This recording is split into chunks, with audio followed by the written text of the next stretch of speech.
Wheels Crew. Today we're going to do a jumping gymnastics course grid with Comet. So let's see, how do you set it up?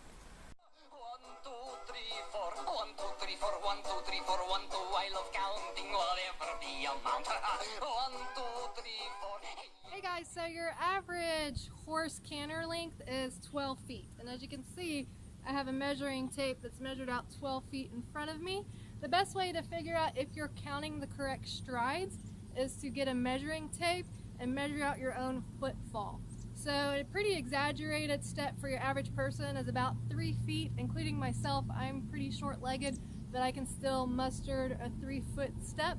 So typically how you count out a canter stride for a jump course is 4 3-feeted steps. That's probably not proper grammar, but I don't care. Is 1 canter stride.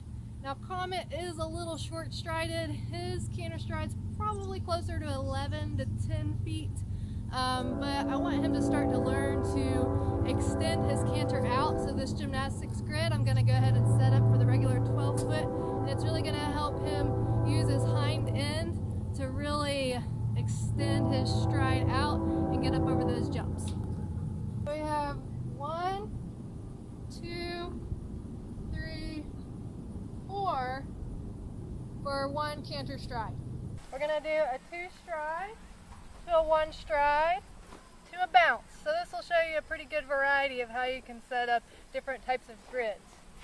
And when you're trying to figure out how much you should leave for landing and takeoff, you got to look at the height of your jump. So this jump is about 18 inches.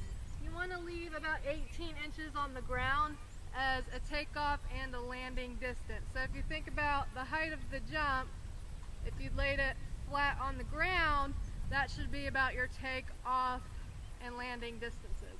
So we're going to leave a little short 18-inch stride for landing, and then we're going to count out 1 canter stride. So 1, 2, 3, 4, 1, 1, 2, 3, 4, 2. And then there's a little bit of an 18-inch, not quite, for a takeoff. I'm not too terribly worried about that because these are pretty small jumps.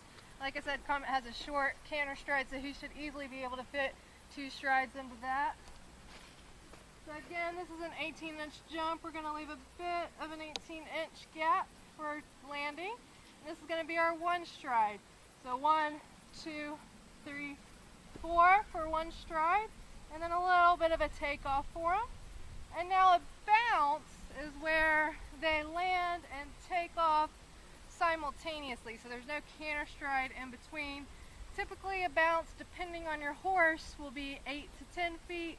General average is about 9 feet, so I usually don't do a takeoff or a landing with this small of a course. If it was higher jumps, I would take that into consideration, but I'm just going to do 3 of my own strides for a bounce. So 1, 2, 3. Beautiful. And you want to make sure all your standards are kind of lined up and all the centers of the jumps are in the same line as well. So it looks pretty good.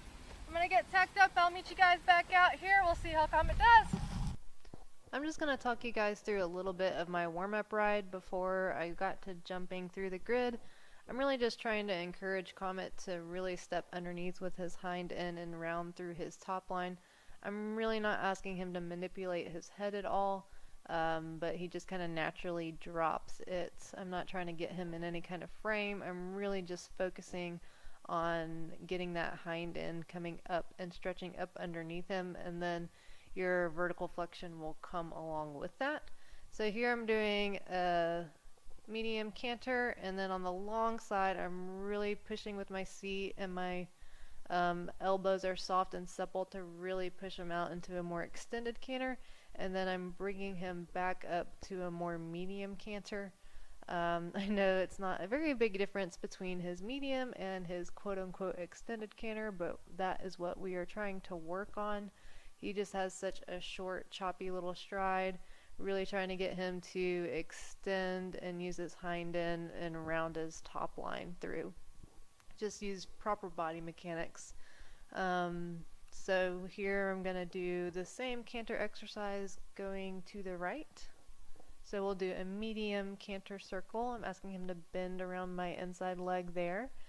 And then as I approach the long side here, I'm putting on lower leg, I'm really pushing with my seat, driving with my seat, keeping my elbows soft and supple, and almost sort of driving a little bit with my hands, just really encouraging him not to increase speed, but increase his stride length, and just really try to start reaching up underneath him, and then trying to bring him kind of back down to a medium canter. He kept trying to break down into a trot, so I had to ask him to canter on.